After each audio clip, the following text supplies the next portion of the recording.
Bienvenue sur le podcast des apprentis lecteurs Le Trône de Fer, le podcast lecture du Trône de Fer ou A Song of Ice and Fire, sans spoiler. Donc aujourd'hui, on se retrouve pour un épisode un peu spécial, comme vous l'aurez vu dans le titre, et donc c'était ça, la surprise dont vous avez parlé à la fin de l'enregistrement du dernier chapitre de Game of Thrones, donc le Daenerys 10. Et eh bien oui, on va faire un enregistrement aussi sur les œuvres annexes du Trône de Fer, en commençant par celui-ci, c'est-à-dire le Chevalier Errant. Pour faire simple, et je sais pas si ça le sera, alors est-ce que peut-être Guillaume, est-ce que tu as compris à peu près comment se situaient les nouvelles ou les œuvres annexes du Trône de Fer en général, quelles étaient celles-ci, etc. Bah, ce que j'ai compris, il y a genre 3 spin-offs. Il y a le Chevalier Errant qui a été écrit juste après Game of Thrones, je crois. Mm-hmm. Ensuite, il y en a un autre dont j'ai oublié le nom, et il y a Fire and Blood qui a été écrit juste avant le 5e tome. Alors, oui, mais t'as un peu confondu les trucs. En gros, il y a il y a 3 grosses œuvres annexes que moi je démarque. Premièrement, il y a les nouvelles du Chevalier Errant. Donc en fait, on l'appelle en anglais The Knight of the Seven Kingdoms. Donc c'est des nouvelles qui vont concerner le personnage dont on va parler aujourd'hui. Et actuellement, il y en a 3 qui sont sorties. Une, donc qui s'appelle le Chevalier Errant, qui est sortie après Game of Thrones. Une deuxième qui s'appelle l'Épée Lige, et qui est sortie entre le deuxième A Clash of Kings et le troisième Storm of Swords. Et une dernière qui s'appelle l'œuf de dragon, qui est sortie entre le 4e Officer Crows et le 5e Dance with Dragons. Ça, c'est les nouvelles qui concernent le personnage dont on va parler aujourd'hui. Donc c'est pour ça que quand tous les œuvres annexes, on va essayer d'en parler dans l'ordre de la sortie chronologique. Donc vu qu'on a fini Game of Thrones et que le Chevalier Errant est sorti juste après et juste avant le 2e tome, bah du coup on en parle maintenant. Ensuite, il y a Fire and Blood, tu l'as dit, mais Fire and Blood, c'est à part du Chevalier Errant. C'est une œuvre annexe qui concerne les Targaryens, mais elle a aucun lien avec aucun lien, tout un lien dans Westeros, hein, mais elle a aucun lien avec l'histoire en tout cas du Chevalier Errant. Et donc celle-ci, elle est sortie après Dance with Dragon, enfin après le 5e tome du coup. Et la 3e œuvre annexe que moi je démarque, c'est du coup l'encyclopédie, mais que t'as vu puisque des fois on s'en sert. Oui. Du coup, en commençant ce podcast, faudrait réécouter le premier épisode, mais du coup, on a dit qu'on savait pas tellement si on en avait parlé ou pas. Et puis, du coup, en les relisant, je me suis dit que ça serait quand même, vu qu'on dans ce podcast, on essaye d'approfondir au maximum l'univers du Trône de Fer, ça serait dommage de pas en parler. Le seul hic, c'est du coup, avec Guillaume, on savait pas trop sous quel format en parler, puisque même si c'est supposé être des nouvelles. Pour nous, en tout cas, vu qu'on achète l'édition numérique pour s'aider à écrire le podcast, elle fait 280 pages. Or, les chapitres qu'on traite normalement font une 20aine de pages. C'est vrai que c'est compliqué à traiter de la même façon. Donc, au départ, on a hésité à en faire soit un simple résumé ou à les traiter comme le texte originel, les chapitres qu'on fait normalement. Et puis, du coup, on est parti sur cette solution parce que l'histoire est quand même vachement plaisante, celle du Chevalier Errant. Et ça serait dommage de nous en priver, et surtout qu'il y a beaucoup de choses dont on doit parler à l'intérieur. Et donc, on a décidé de le sortir sous le format... Enfin, en fait, on a divisé de sortir notre... je pense pas qu'on peut appeler ça critique, mais comment tu l'appellerais ? Notre discussion. Notre discussion. Ouais, autour de cette nouvelle en 4. Du coup, aujourd'hui, vous savez pas à quelle date on est, mais là, on va enregistrer la première partie. Et puis on va sortir et on va enregistrer le texte en 4 parties. Du coup, en fait, Guillaume, au moment où il enregistre cet épisode-là, il est pas au courant de ce qui se passe à la fin de la nouvelle. Il est au courant de ce qui se passe que dans la première partie, en gros. Et donc, du coup, pour vous, nous, on va sortir cette discussion en 4 parties, pareil. Donc, parce que on espère que voilà, si on la sortir en une seule partie, je pense que l'épisode ferait bien 4-5 heures. Même si je pense que si vous écoutez le podcast, vous appréciez l'univers du Trône de Fer, mais 4 heures à nous écouter, je pense que c'est quand même un peu beaucoup. Et même pour moi, ça vous saoulerait déjà. Et rien que de le monter, ça casserait les couilles. Donc voilà, on va le sortir en 4 fois. Je sais pas à quel rythme, si on va le sortir en parallèle des épisodes de la saga principale, ou si on va faire une pause entre le premier et le 2e tome. De toute façon, ça, vous allez le voir quand vous allez écouter l'épisode. Pour l'instant, on n'en sait rien. Mais on espère que vous allez quand même apprécier cette discussion. Juste pour information, ceux qui nous écoutent et qui n'ont pas lu cette nouvelle ou qui sont pas du tout au courant qu'elle existe même, je pense pas tellement que vous ayez besoin de la lire, parce que on va en parler de façon exhaustive tout de même. Mais c'est quand même une nouvelle assez agréable à lire et assez plaisante. Et au final, assez courte même. Enfin, du coup, Guillaume, je sais que toi, t'en as pensé quoi? Du coup, est-ce que quand t'avais quand je t'ai dit qu'il fallait lire la nouvelle, est-ce que t'étais rebuté par la longueur?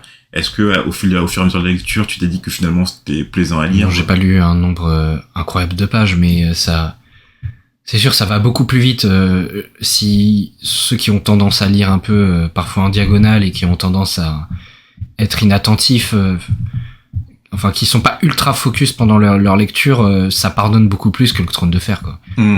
Quand tu lis le Trône de Fer et que t'es inattentif, tu peux rater des vraies dingueries. Ouais. Là, j'ai pas l'impression que je suis passé à côté de grand chose, même si je lisais en diagonale, je suis pas sûr de passer à côté de grand chose, quoi. Pourquoi? C'est quoi la différence, du coup, pour toi? Je sais pas, ça doit être peut-être dans les détails cruciaux. Il y a bien sûr, des fois, à un moment, il cite énormément de maisons, mais j'ai l'impression que c'est pas majeur, quoi. C'est juste que ça nous rappelle qu'on est bel et bien dans l'univers du Trône de Fer, que ces maisons, de toute façon, si on lit attentivement la saga principale, on n'est pas perdu. On a quelques nouveaux noms qui apparaissent, mais ça va. Mais sinon, je pense que c'est une lecture beaucoup plus légère que celle du Trône de Fer. Je pense, des fois, je trouve ça un peu triste parce que quand je dis à des gens, tu devrais lire le Trône de Fer, et je suis obligé de les prévenir. Par contre, je t'avoue, c'est un peu lourd. Ça peut être un peu lourd, la charge d'information, faut s'investir. Et ça décourage beaucoup de gens de lire le Trône de Fer. Ouais, c'est vrai que, alors que là, alors je dis pas que c'est pas le même format, mais c'est vraiment pas le même format. Le Trône de Fer, on est face à un roman. Je pense que j'ai pas besoin de dire à quelqu'un, il faut que tu t'investisses pour capter cette nouvelle. Ouais. Voilà, c'est vraiment une nouvelle. Et même si elle est conséquente en termes de pages, c'est quand même une nouvelle de 200, 300 pages, quoi. C'est super facile à lire. Donc voilà, après cette brève introduction, on va commencer à parler de la première partie. Alors, les parties, je sais à peu près où elles s'arrêtent, mais en gros, si vous voulez vous situer par rapport à nous, divisez le texte en 4 parties, et puis ça sera bon. Alors Guillaume, du coup, on en discutait avant de commencer, mais je sais pas si tu veux faire un petit résumé, du coup, de ce que t'as lu pour l'instant. Rapide, mais pas franchement, c'est pas nécessaire. Tout ce que je peux dire, je peux dire que, voilà, dès le début de la nouvelle, on est introduit au personnage principal qui s'appelle Dunk, qui est un chevalier errant, donc qui n'est pas l'épélige qui n'est l'épélige de aucun seigneur ou quoi que ce soit, qui cherche juste à trouver du boulot. En fait, il est plus un mercenaire, quoi. C'est vrai. Un chômeur. Un peu, ouais. un intérimaire. C'est un peu un intérimaire, voilà. Et que, dès le début de la nouvelle, il enterre, son mentor, qui est juste nommé comme l'Ancien. Et donc tout ce qui se passe, c'est que avec le peu d'argent qui lui reste, il va chercher à manger et il se dirige vers un tournoi à Sandreguet. Okay. Voilà, où là-bas il y a beaucoup de chevaliers qui sont affiliés à des maisons très très connues comme Lannister et j'en passe. Ok. Ben voilà. Je pense que vous avez le résumé, franchement. Je crois que j'ai tout donné, là. Et alors du coup, juste avant de commencer à en parler, est-ce que tu avais déjà entendu parler de cette nouvelle? Est-ce que je sais qu'il y a un lien avec parce que moi, quand j'ai entendu parler de cette nouvelle, c'était Dunk et l'œuf. Et je sais que c'est un rapport avec Aegon 5, c'est tout ce que je sais. D'accord. Voilà. Alors, est-ce que tu connaîtrais les rapports entre Aegon, en anglais, je crois, il est surnommé Egg, et donc c'est un rapport avec l'œuf. Après, je sais pas s'il y aura des œufs de dragon dans l'histoire ou quoi, mais tout ce que je sais, c'est qu'il y a un rapport avec Aegon 5. Petit frère de Maester Aemon, je crois. Oui, exactement. C'est ça. Donc la nouvelle débute avec un personnage du nom de Dunk, comme l'a dit Guillaume. Donc le texte nous le décrit comme un garçon de 16-17 ans, étant incroyablement grand pour son âge et démontrant beaucoup de force. On le montre en train de creuser une tombe pour quelqu'un que Dunk nomme l'Ancien, et on comprend que celui-ci était le maître de Dunk et que Dunk était son écuyer. L'Ancien lui aurait enseigné tout ce qu'il y a à savoir sur les armes et chevaux, et par extension, tout ce qu'il y a à savoir sur la vie. Parce que on comprend que Dunk était orphelin un peu plus tard dans le tome, dans la nouvelle, et que l'Ancien l'avait recueilli du coup. Qui lui a pas appris à lire et écrire. Ouais. Il va pas appris à lire et écrire en même temps, est-ce que ça allait lui servir, je sais pas trop. Bien sûr que ça sert. Non, oui. Ça sert. Mais je veux dire, au quotidien, ils osent dire que c'est plus... Mais alors je crois qu'il lui a dit justement, il lui a pas appris à lire et écrire, mais il lui a appris l'héraldique. Donc c'est tout ce qui concerne les chevaliers, les seigneurs, etc. Ouais. Donc il doit se dire que ça doit plus servir à Dunk pendant sa vie de chevalier errant que de savoir lire et écrire. Mais après, bon, peut-être que ça lui servirait plus, hein. Au jour le jour pour se nourrir à cette époque, je sais pas trop si tu vois. C'est en plus, je crois qu'on avait vu un moment, je sais pas si tu te rappelles, enfin un moment où Eddard il donnait un, je sais pas comment on appelle ça, tu sais, il accueillait des gens pour se plaindre, mais je sais plus comment. Ah on oui, appelle d'accord, ça. ok. Il faisait Ouais. des auditions, mais pas des auditions, mais. Oui, mais c'est au moment où Ouais. c'est des villageois qui sont venus se plaindre par rapport à la montagne. Je vois, ok. Et tu sais, il nous a dit, enfin en fait, t'as Ned, tu sais, il était étonné Une audience. Voilà, il tenait audience, voilà. Et Ned, il était étonné que les villageois, même si ils portaient l'emblème des Stark et l'épingle de la main du roi, que les villageois l'appelaient le roi. Oui. En fait, ils savaient pas que Ned déjà c'était un Stark, et en plus ils pensaient que c'était le roi. Oui. Ouais, donc on voit que Dunk il vient du peuple, quoi. Genre, vraiment, c'est la basse terre. Un peu plus tard dans la nouvelle, on apprend du coup le nom de l'Ancien et son origine. Donc il se nomme Sir Arlan de l'Arbre-Sous.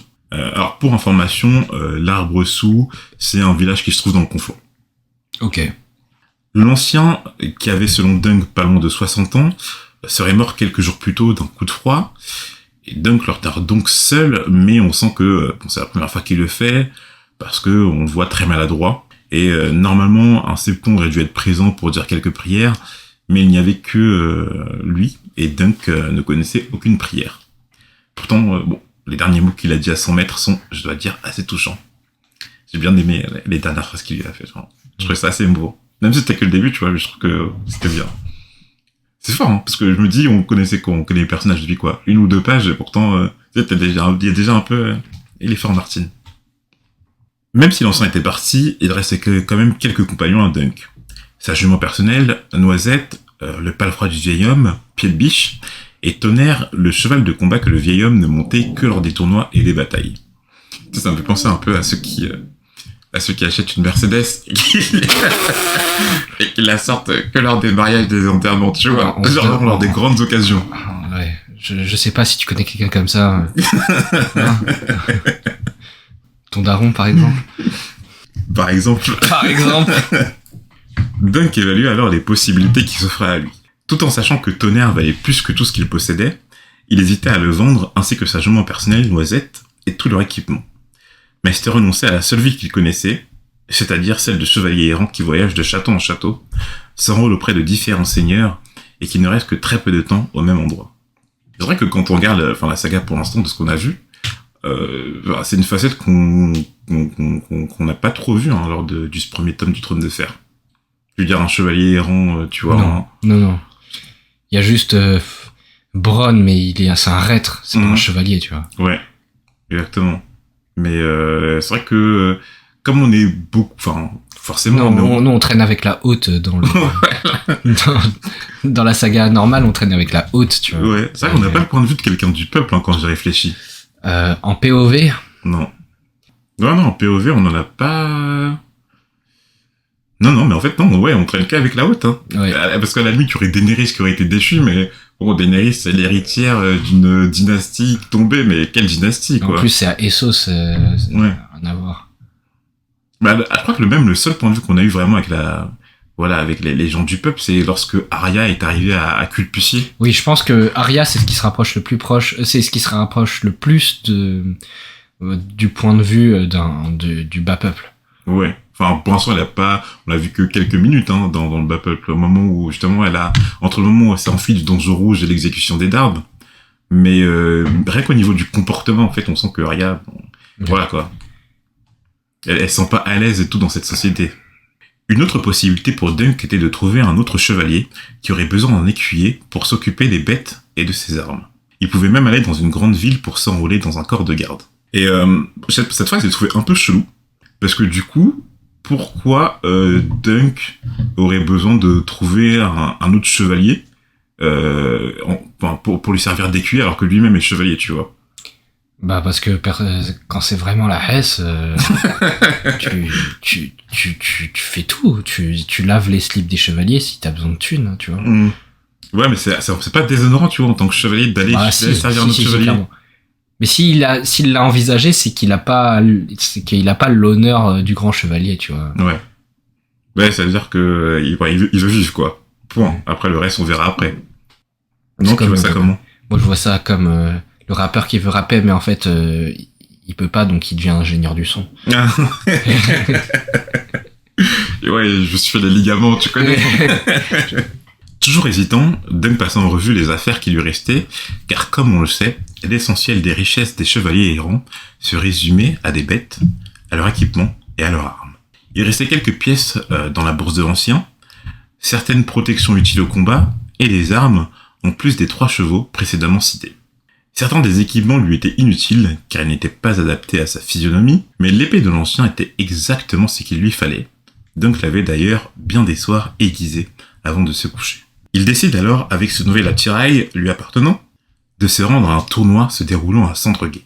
Si vous voulez situer Sandreguet, c'est une bourgade qui se situe à l'est du Bif. On le voit sur la carte du Sud à la fin du livre. Donc le Bif, pour rappel, c'est la terre de la maison. Tyrell. Ouais.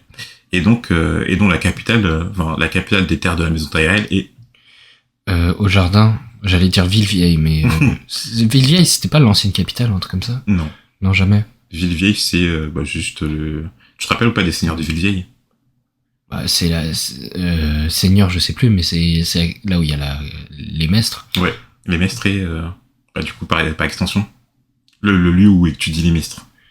Villevieille, je sais plus comment ça s'appelle. La citadelle. Ah oui, non mais oui, non, oui, lui, la citadelle. Ouais. Ok. Et du coup, est-ce que tu te rappelles qui sont les seigneurs de Villevieille?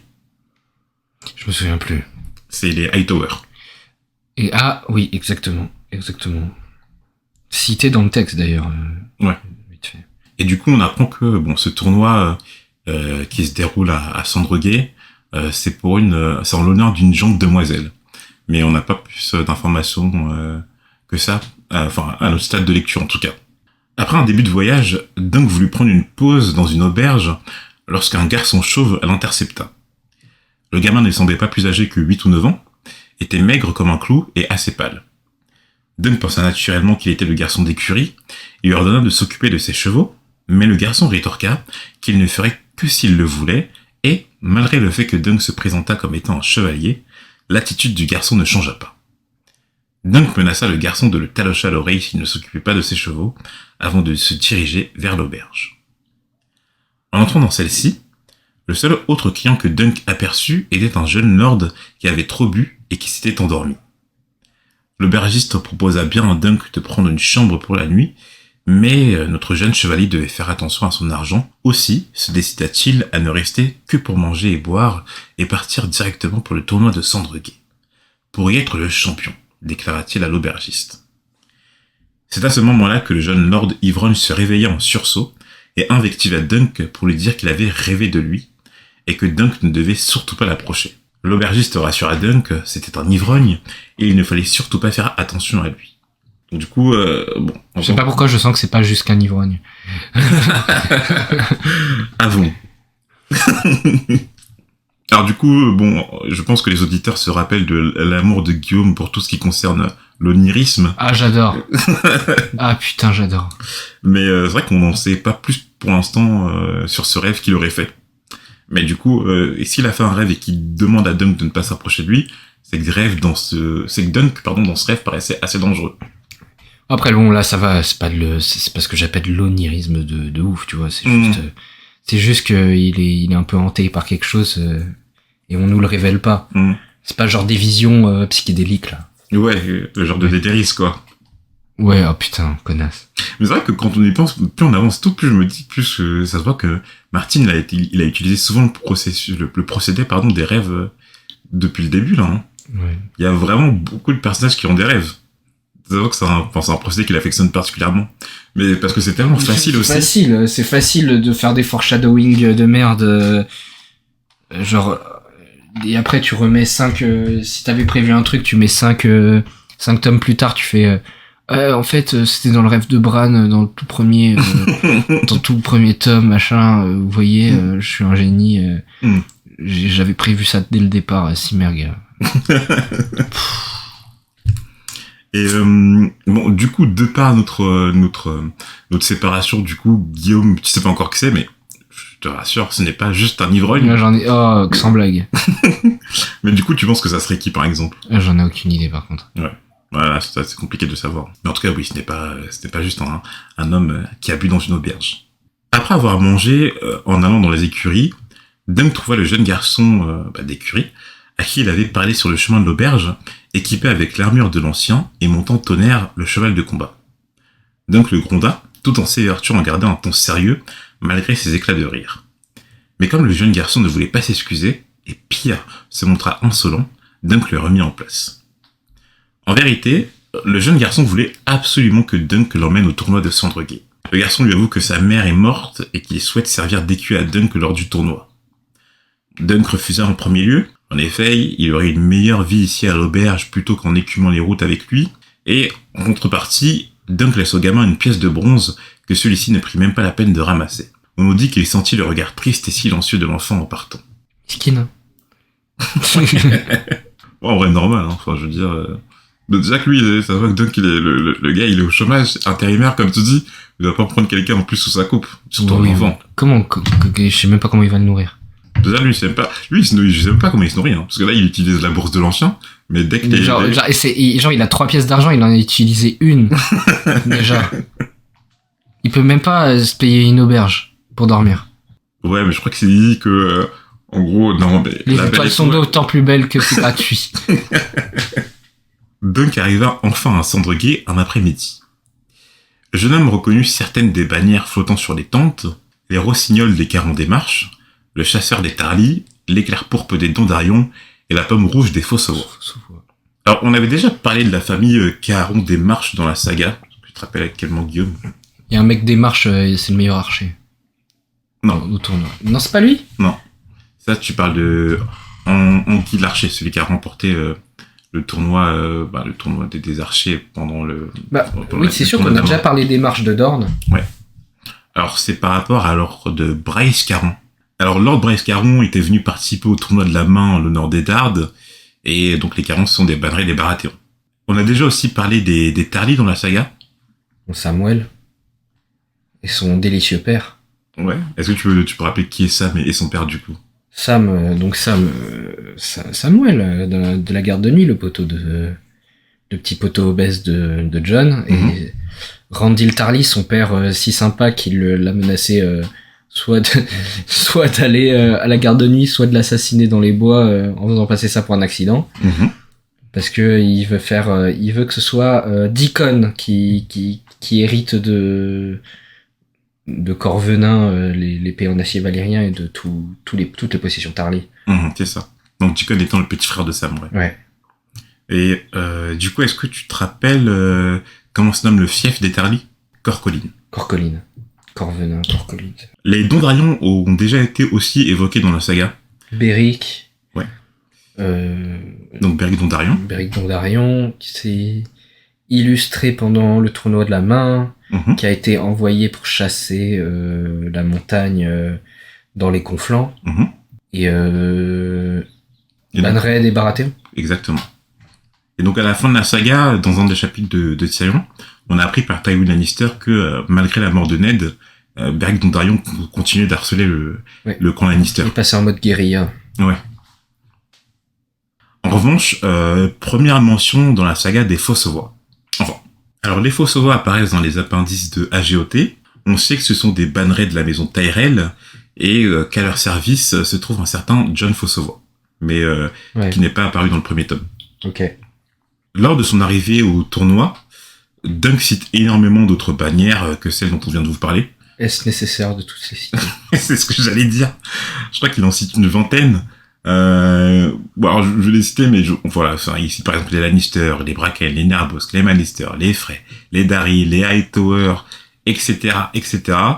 Et on pourrait vous en parler, de par celles qu'on a déjà croisées dans la saga, ou même les liens qu'on pourrait en faire, sauf que, voilà, ça prendrait énormément de temps. Et bon, déjà que on sait que rien que de parler de cette nouvelle, ça va parler 4 heures, alors on va pas rajouter 1 heure de plus. Ouais. Surtout pour faire quelque chose qui serait assez, voilà, qui ressemblerait à une liste, quoi. Donc si vous lisez la nouvelle et qu'il y a une famille que vous reconnaissez, mais vous savez pas d'où vous la reconnaissez, vous pouvez nous poser une question. Non, vous allez sur le site de la Garde de Nuit, on n'a pas votre temps. Mais... Ouais, mais s'ils veulent pas être spoilés. S'ils veulent pas être spoilés, allez, c'est cadeau. C'est cadeau. Posez-nous une question. Mais voilà, mais toutes ces maisons, on en a déjà parlé dans la saga principale. On va reparler dans la saga principale, donc ouais, ça sert pas à grand chose qu'on en parle maintenant, quoi. Mais je voudrais juste finir ce passage en parlant des Narbosk et des Bracken. Donc Guillaume, tu le sais, hein, ce sont deux maisons qui se détestent, ouais. Deux maisons du conflant sous les ordres des Tully, et d'après les dires du premier tome, comme tu viens de le dire, ce sont des maisons qui se détestent. Et c'est vrai qu'on n'en connaît pas la cause avec le premier tome. On sait juste qu'ils se détestent, mais par contre, pourquoi, ça, mystère. Mais là, on a peut-être un indice, car en les citant, Dunk évoque un certain tournoi qui serait déroulé 3 ans plus tôt, à Port-Réal, et où Otto Bracken, qu'on surnommait la brute des Bracken, avait tué Quentin Narbosk, et cela d'une telle force que sa hache avait fendu la visière du malheureux avant de lui fendre le crâne. Alors que la hache était même pas aiguisée. Donc Guillaume, est-ce que tu penses que c'est la cause originelle de la fracture entre les Bracken et les Narbosk? Pour se détester sur plusieurs générations, je pense qu'il n'y a pas que ça, genre. Ça a peut-être été l'étincelle, parce qu'on sait souvent que les plus grosses crises, souvent, c'est une accumulation et après, il y a une étincelle qui pète. Hein. Mm-hmm. Genre, t'es mal les gilets jaunes. 10 ans qu'on bolosse les ouvriers et après, on augmente et il suffit juste qu'on augmente le prix d'essence et ça pète. Mm. Tu vois? Donc, je pense qu'ils doivent se disputer peut-être des terres ou un truc comme ça depuis des années et là, c'était le truc c'est peut-être la goutte d'eau. Mm. Mais après, Donc, pour toi, par exemple, tu aurais une cause sous-jacente, mais cet événement a fait que du coup, enfin, voilà, quoi, c'est une théorie que j'ai, mais après, c'est très possible qu'il y ait eu des trucs bien pires avant et voire après. Mm. Une vengeance, par exemple. Mais en tout cas, ça fait plaisir de voir que, enfin, tu vois, des choses, des petites choses de la saga principale qu'on a remarqué, ils peuvent se retrouver à l'intérieur, tu vois. J'avoue, quand j'ai lu ça me fait plaisir. J'ai fait, ah yes. Ça fait plaisir quand je crois que le truc qu'on attend le plus dans une œuvre fantasy ou dans un univers monté de toutes pièces, c'est de la cohérence. Mm. C'est de la cohérence, c'est ce qui rend jouissif le truc. Mm. Tu te dis tous les points de détail sont cohérents entre eux, tu vois que l'univers est bien construit. Et ouais, ça fait plaisir. C'est pas comme Star Wars, quoi. Surtout puis après, là, il y a plus de cohérence et tu vois, genre c'est des films, ils sont divertissants. Mm. Mais l'absence de cohérence et quand il y a des incohérences, ça frustre et ça m'énerve. Après, je sais pas, parce que j'ai envie de gifler J.J. Abrams, c'est la suite, là. Et Rian Johnson. Ah putain. Mais après, je sais pas, parce que Star Wars, j'avoue que c'est pas un univers dans lequel je suis particulièrement à l'aise, parce que moi je non connais pas tout. Moi non plus. Mais quand on me parle, par exemple, de l'univers étendu, de tous les livres qu'il y a autour, etc., je me dis que ça se trouve, il y a une certaine cohérence que je connais pas. Hein. Et c'est vrai. Mais je parle... tu vois, Star Wars, c'est censé quand même être une saga cinématographique. Mm. Ils l'ont bien taclé, quoi. Ouais. Surtout en termes de cohérence. À chaque fois, ils ont essayé de faire des films ils sont tous divertissants, quand même. Mm. Mais ça peut être énormément gâché par l'absence de cohérence. Mm. Ça, c'est vrai. En tout cas, c'est quelque chose, je suis pas sûr que bon, déjà, si je mets pas le trône de fer, si j'avais pas lu attentivement au départ, mais si on n'avait pas fait le podcast, je suis pas sûr que ça, c'est des choses que les lecteurs, je vais pas dire occasionnels, mais en tout cas, ceux qui s'investissent pas énormément dans la saga vont remarquer, quoi. Ouais, mais ça récompense le lecteur attentif. Ouais. Et c'est récompensé, tu vois, quand tu lis un manga ou n'importe quoi, où tu cherches des théories de merde et au final, tu te fais des films parce qu'en fait, tu cherches, souvent quand il y a des des mangas avec des gens qui font des théories de merde, souvent parce qu'en fait, il y a pas de cohérence dans le manga et les gens, ils essayent d'en trouver une. Ouais. C'est ce que tu veux dire. Alors que là, tu sais que même si tu fais une théorie, tu sais que ça va être cohérent, quoi. Ouais. En Tu vas peut-être te tromper, mais il y a de grandes chances qu'il y ait beaucoup de théories, enfin. qui peuvent s'avérer vraies. Ouais. C'est comme le coup de John et de l'origine de John. Si t'es attentif, bah, t'as un truc qui va très très probablement se confirmer plus tard. Ouais. Alors retiens bien ce que tu viens de dire parce que justement, on va même être récompensé un peu plus tard. Dunk s'éloigna alors du camp. Il savait qu'on allait le dénigrer en tant que chevalier errant, alors que lui ne rêvait que d'entrer au service d'un grand seigneur. Et en fait, bien j'y pense, mais c'est même pas que en tant que, enfin, dans la saga principale, on est rattaché que à la haute. C'est-à-dire que même les chevaliers qui sont rattachés au seigneur, on n'a pas tellement leur point de vue. Hein. On est vraiment rattaché que à des gens qui font partie des dynasties ou à des grandes familles, quoi. Un an se baignait, car d'après l'ancien, un vrai chevalier se doit être aussi propre que pieux. Dunk aperçut une libellule, ce qui le fit penser à un dragon. Et Dunk se remémora un récit de l'ancien. En effet, Sir Arlan de l'Arbre-Sous avait été amené par son grand-père à Port-Réal dans son enfance, et il y avait observé le dernier des dragons l'année précédant sa mort. C'était d'après ses souvenirs une femelle verte, petite et rabougrie, avec des ailes flétries. Et, en plus d'être faible, aucun de ses œufs n'avait éclos, et d'après Arlan, certains prétendent que c'est le roi Aegon III, celui qu'on surnomme le fléau des dragons, ou Aegon le malchanceux, qui les a empoisonnés. Tout le monde savait que Aegon avait peur des dragons depuis qu'il avait vu le dernier de son oncle, depuis qu'il avait vu le dragon de son oncle dévorer sa propre mère. Et donc déjà ça rappelle deux choses. Déjà ça me rappelle Tyrion je crois que c'est Tyrion qui racontait que les crânes de dragon étaient de plus en plus petits ou un truc comme ça. Ou alors c'est peut-être comment il s'appelle, Viserys. Je sais plus qui racontait ça dans le tome.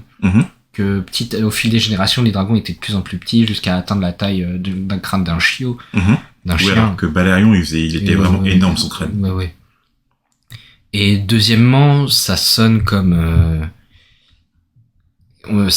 ça doit avoir un rapport avec la danse des dragons, cet événement de la mère de Aegon brûlée. Voilà. On a une petite fenêtre sur des événements de la danse des dragons, enfin. Bah justement, j'allais dire qu'il y avait plusieurs choses à dire sur ce passage, mais tout ce que tu as dit, ça me fait plaisir parce que voilà quelqu'un qui a été attentif à la lecture. Donc, premièrement, là, Guillaume, ça va peut-être être un petit défi, mais je pense que tu auras la flemme de le faire. Mais du coup, en fait, en lisant bien, en comprenant bien, on peut se placer temporellement. Parce que, là, franchement, je te fais la déduction. Mais bon, c'est parce que voilà, je connais le truc et je sais que je pense qu'il y a des gens qui auront la flemme de la faire, mais on peut se placer temporellement. Du coup, il faut se rappeler en premier lieu que le début de la saga principale du Trône de Fer, est-ce que tu te rappelles vers quelle année ça se situe?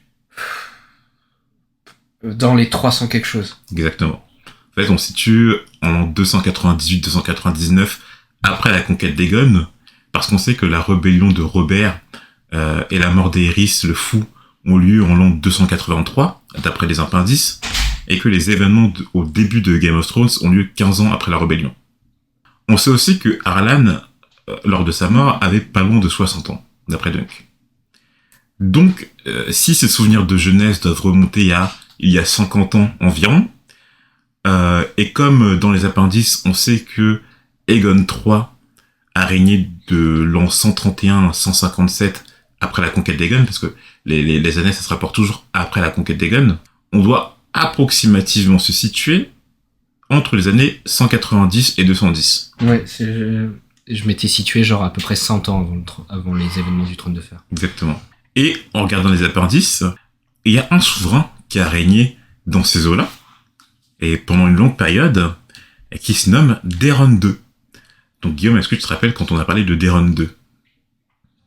Je me souviens plus. Alors, Daeron II, c'est le souverain qui a permis le rattachement de Dorne à la couronne. Ah putain, oui, c'est vrai. C'est par le mariage? Exactement. Lui, il a épousé la sœur du prince de Dorne, Maria, et il a donné en mariage sa propre sœur au prince de Dorne. Donc on en a déjà parlé lors des épisodes précédents. Et donc Seldaron 2, en regardant les appendices, a régné de l'an 184 à l'an 209, donc pratiquement pendant 30 ans. Et vraisemblablement, ce serait lui le souverain actuel des 7 couronnes. Alors voilà, là je t'ai fait la déduction, mais en vérité, ça sera confirmé un peu plus tard dans la nouvelle que c'est actuellement Seldaron 2 le souverain. Mais bon, je trouve ça bien plus drôle de le découvrir soi-même de cette manière. Et donc, voilà, on se situe actuellement pendant cette période de règne. Deuxièmement, concernant Aegon III. Donc on nous dit que Guillaume, il a peur des dragons depuis qu'il avait vu le dragon de son oncle dévorer sa propre mère. Ok. Et donc, en suivant aux appendices, on sait qui est la mère d'Aegon III. Est-ce que tu le sais ou est-ce que... Non, il va falloir que tu me le dises. Donc la mère d'Aegon III, d'après les appendices, c'est Rhaenyra. La même Rhaenyra qui entra en conflit avec son frère Aegon II pour le trône de fer, ce conflit se nommant la danse des dragons. Donc on sait maintenant comment ce conflit se serait terminé, ou du moins comment Rhaenyra fut tuée. Et du coup ça s'est fait en se faisant dévorer par le dragon de l'oncle d'Aegon III. Donc bon, désolé à ceux qui vont suivre la série House of the Dragon, qui va sortir prochainement. Ah ouais. D'ailleurs, c'est vraiment axé sur la danse des dragons, ce qu'ils ont dit. Ouais. Ok. Parce que moi je trouve, petit aparté, ce que moi je trouve très gênant, parce que bon, on a quand même une grosse œuvre annexe, donc dont on a parlé au début de l'épisode, qui s'appelle Fire and Blood. Et Fire and Blood, en fait, ça raconte l'histoire des Targaryens, de la conquête d'Aegon jusqu'au début du règne d'Aegon III. Donc en fait, la danse des dragons, en fait, ils zappent pratiquement 125 ans, quoi. 125 à 150 ans d'histoire. Si vraiment, ils se calent exclusivement sur la danse des dragons. Ce qui est assez chiant. Parce que ça enlève, ça retire les, je sais plus, 4-5 premiers Targaryens, souverains Targaryens. Enfin, l'histoire des 4-5 premiers souverains Targaryens. Mais bon, après, c'est leur choix, hein. Mais donc, du coup, parce que oui, comme la danse des dragons, enfin, House of the Dragon, ça va raconter la danse des dragons. Du coup, ça va spoiler peut-être la fin de la série, là. Enfin, ce qu'on dit là. Et ce que vous avez lu. Dommage. Je suis désolé. Et du coup, si on se réfère au texte, on sait que c'est l'oncle d'Aegon III, enfin, l'oncle d'Aegon III, oui, pardon, son dragon, qui a dévoré Rhaenyra. Mais, en fait, on sait pas trop qui c'est cet oncle, parce que potentiellement, ça pourrait être Aegon II, donc le frère de Rhaenyra avec lequel elle est entrée en conflit pour la succession du trône de fer, et donc le conflit de la danse des dragons. Mais ça pourrait être aussi un autre oncle d'Aegon III. Oui. C'est-à-dire soit un oncle paternel, soit un autre des frères de Rhaenyra. Mais en tout cas, ça nous apprend un peu plus, parce que c'est vrai que je crois que ça on ne savait pas dans le premier tome. On nous a juste dit que ok, il y avait une danse des dragons, que ça va opposer ça. On l'a su dans les appendices aussi, mais on savait pas, on connaît pas trop on connaît les belligérants, c'est-à-dire Aegon II et Rhaenyra, mais par contre, on savait pas quel a été le sort final de Rhaenyra, quoi. Oui, maintenant on sait. Et troisièmement, on sait, le dernier dragon Targaryen mourut durant le règne d'Aegon III. C'est pour cela qu'on le surnomme le fléau des dragons. Mais, un autre surnom nous est donné, Aegon le Malchanceux. Alors, on en a déjà parlé, mais on ne sait toujours pas ce qui a causé la disparition des dragons durant son règne. Mais une théorie nous est donnée. Certains prétendraient que ce serait Aegon III qui les aurait empoisonnés. Possible, vu son passif, dont tu viens de parler, est cohérent avec le surnom le fléau des dragons, mais son autre surnom, Aegon le Malchanceux, qu'on vient de découvrir, nous renvoie plutôt à une image passive où ça ne serait pas de son fait que les dragons aient disparu, mais du coup, oui, ça serait pas de son fait. Donc, je vais te demander ce que t'en pensais, Guillaume, par rapport à tout ça. Je pense que l'extinction des dragons, elle était annoncée bien avant son règne. Si tous les dragons étaient de plus en plus petits, tu vois, ils sont pas tous devenus minuscules juste pendant son règne ou juste quand il est apparu. Mm-hmm. Le fait que les dragons deviennent de plus en plus faibles, ça a une raison qui est antérieure à sa naissance. D'accord. Donc, pour moi, qu'il ait abattu peut-être le dernier dragon, pourquoi pas, Mm-hmm. mais qu'il soit la cause de l'extinction des dragons dans tout Westeros, Mhm. j'en doute. Ouais. Donc tu penses que par exemple, il aurait un lien, par exemple, avec la mort soit des derniers dragons, mais que l'extinction des dragons en général, ça serait pas de son fait. Moi, je pense que c'est pas de son fait. Mais du coup, par exemple, le fait que, justement, Sir Arlan, il a vu avec son grand-père le dernier des dragons en vie, cette femelle qui était un peu rabougrie, cette même femelle qui ne produisait plus d'œufs. Est-ce que ça serait aussi en lien avec Aegon III ou... Elle a fait des œufs, mais ils ont jamais éclos. C'est ce qu'ils ont Ah oui, dit. pardon, qu'ils ont jamais éclos. Bah, peut-être qu'il est malchanceux parce que ses œufs, ils éclosent pas, en fait. Il a des œufs, mais ça éclot pas. C'est-à-dire Bah, t'es malchanceux, t'as pas de chance. T'as des œufs dragon, mais ça éclot pas. Pas de chance. Après, est-ce que lui, il en voulait? Parce que bon... Bah, j'en ça- sais rien, moi. ça Qu'est-ce doit que être tu veux que je te dise? Non, mais ça doit être un traumatisme quand même de voir sa mère se faire dévorer par un dragon, quoi. Ouais, mais bon, je pense qu'il y a eu des dragons qui ont bien servi de son côté aussi pendant ce conflit. Donc bon, Ouais, moite-moite, quoi. ouais. Je pense que t'as des dragons, mais, enfin t'as des chiens, mais à toi, mais tu te fais, ta mère elle se fait bouffer par des chiens des autres. T'es pas traumatisé par tes propres chiens. Ouais, bon, ça peut, ça se discute, ça se discute. Mais bah, du coup, tout ça, ça nous donne un peu d'informations sur... Enfin, pas tellement, en fait. Ça rajoute du lore, mais ça fait plus poser de questions que ça rajoute de réponses, là. Ah, on y voit quand même un peu plus clair niveau temporalité, niveau conflit, mais après, bien sûr, toujours des trucs en suspens, en fait. Au moins, du coup, on en sait quand même un peu plus sur la danse des dragons, par contre. Ouais, c'est ça. Mais ce qui est marrant, du coup, c'est que... on sait que la mère... Enfin, du coup, Rhaenyra, elle a été tuée par... elle a été dévorée, pardon, par un des oncles d'Aegon III. Et pourtant, c'est quand même lui qui a été sur le trône après Aegon II. Oui, oui, donc à mon avis, il était en position de faiblesse à un moment, et il a fait la remontada comme Arnaud Montebourg. Ok. La remontada de la France. Ouais, donc il y a eu une sorte de laps de temps où, entre le moment où sa mère s'est fait bouffer et le moment où il a accédé sur le Je trône, pense quoi. qu'il était un peu dans la merde à un moment, mais que ça... Ouais, il a retourné la situation. Bah, du coup, ça, on le verra. Bon, je pense que Guillaume le verra je sais pas trop, en fait. Si Je le verrai dans la série. Ouais, si Je pense que je le verrai dans la série avant de le lire. En vrai, possible, hein, parce que je sais pas trop, en vrai. Ça dépend. Ça se peut, ils vont étirer la série, tu vois. Ils vont l'user jusqu'à la moelle, ils vont faire 10 saisons. Ils vont rajouter du lore, des flashbacks, et ça se trouve... 10 saisons. 10 saisons de Danse des Non, Dragons, non. putain, c'est impossible. C'est impossible. Mais on sait jamais, hein. C'est comme Peter Jackson, 3 films de 3 heures avec Yes.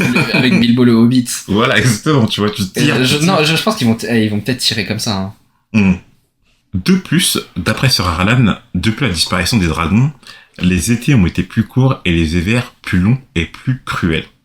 Et donc du coup, est-ce que tu penses qu'il dit ça comme ça, en tant que bon simple homme du peuple, ou qu'est-ce que c'est la réalité? Bah, le cycle, on sait bien que un bel été suit un hiver plus cruel, tu vois. Il y a une espèce de cycle comme ça dans l'univers du Trône de Fer. Après, si c'est un lien avec les dragons, l'homme de science en moi dit, ça n'a aucun rapport, c'est juste une corrélation, pas une causalité. Bon, c'est peut-être une corrélation, pas de causalité, peut-être, je sais pas. Bon. Ok. Voilà, donc c'est Ilan, petite note du futur, on est actuellement le jeudi 19 mai, donc on en a fini avec la première partie de Dunk. Alors j'ai dit en tout début d'épisode que on allait sortir les épisodes concernant cette nouvelle en 4 parties, alors que dans le dernier chapitre de la saga principale, j'ai dit qu'il y aurait un épisode qui allait sortir dessus. En fait, au départ, je voulais sortir toute notre discussion autour de Dunk en un épisode, mais je me suis rapidement rendu compte que l'épisode allait durer entre 3 et 4 heures, ce qui est pas tenable. Donc on a décidé de le sortir, de séparer en fait justement notre discussion sur celle-ci. Elle va sortir tout au long de cette semaine, donc là vous aurez la première partie aujourd'hui, la deuxième partie samedi 21 mai, la troisième partie lundi 23 mai, et la quatrième partie mercredi 25 mai, si je me trompe pas dans mes dates. Et puis du coup on commencera Clash of Kings la semaine suivante, Alors je sais pas si ce sera le lundi d'après ou 2 jours après. Mais en tout cas, ce que je voulais, c'était rapprocher les sorties des épisodes de Dunk pour que, en fait, justement, ça crée pas trop de distorsion par rapport à la saga principale. Je sais que ça intéresse pas tout le monde. Et donc, justement, il y a des gens qui vont zapper ces épisodes. Et à partir du moment où on va sortir les épisodes de Clash of Kings, donc ça va arriver, comme je vous ai dit, la semaine prochaine ou le lundi de la semaine en 8, eh bien, on a un nouveau rythme qui va s'imposer. Je pense qu'on va sortir 2 épisodes par semaine, le lundi et le jeudi. Ou en tout cas, j'ai pas les jours précis, mais ça sera 2 épisodes par semaine. C'est vrai que si vous avez suivi ce podcast depuis le tout début, vous avez vu que notre rythme était un peu erratique, parce que pour plusieurs raisons, dont on va pas s'étaler maintenant, peut-être un peu plus tard. Mais du coup, à partir de maintenant, on va essayer de sortir régulièrement 2 épisodes par semaine. Je ne fais pas de promesses par rapport à ça, parce qu'au départ, on a fait des promesses, on les a pas tenues. Donc je ne répéterai pas la même erreur, mais je crois que ça va être le rythme qui va s'imposer à partir de maintenant. Et je suis pressé de commencer Clash of Kings avec Guillaume, enfin de commencer à sortir les épisodes, sachant que en plus, nous, sincèrement, l'enregistrement des épisodes, on l'a laissé à l'année dernière. On n'a pas vraiment tourné depuis l'année dernière. On a enregistré les 5-6 premiers chapitres de Clash of Kings, je crois, et après on a complètement arrêté parce que contraintes personnelles, etc. Donc là, ça va être la première fois depuis le début du podcast qu'on va être entre guillemets en raccord entre l'enregistrement et la sortie des épisodes. Donc ça va être très cool. Mais bon, on vous en dira un peu plus quand on va recommencer à enregistrer. Vous sentirez pas. Mais juste que à un moment au début de Clash of Kings, il y aura une pause. Nous, ça fera un an qu'on n'aura pas enregistré le chapitre suivant. Mais pour vous, le rythme sera totalement linéaire. Et donc oui, par rapport à Dunk, voilà. Les trois autres parties des épisodes concernant cette nouvelle vont sortir tout au long de cette semaine jusqu'à la semaine prochaine. Donc, jusqu'au mercredi 25 mai. Je sais que ça vous fera 4 heures d'épisode à peu près. Hein. Peut-être que parce que je crois que les 3e et 4e parties durent 30 minutes. Mais je crois que les 2 premières parties sont assez conséquentes. Donc je suis désolé de vous imposer tout ça, mais de toute façon, vous n'êtes pas obligé de l'écouter maintenant. Vous pouvez toujours l'écouter au fil du temps. Hein. La nouvelle de Dunk, elle est pas inscrite dans le temps. Il faut pas la lire impérativement avant Clash of Kings. Mais bon, pour ceux qui veulent un bon gros élément à écouter pour Dunk, ils en auront pour leur argent durant cette semaine. Voilà, donc on se dit à aujourd'hui, vu que je sors l'épisode là, je dis actuellement aujourd'hui, et puis on se dit à quand on se reverra. À la prochaine.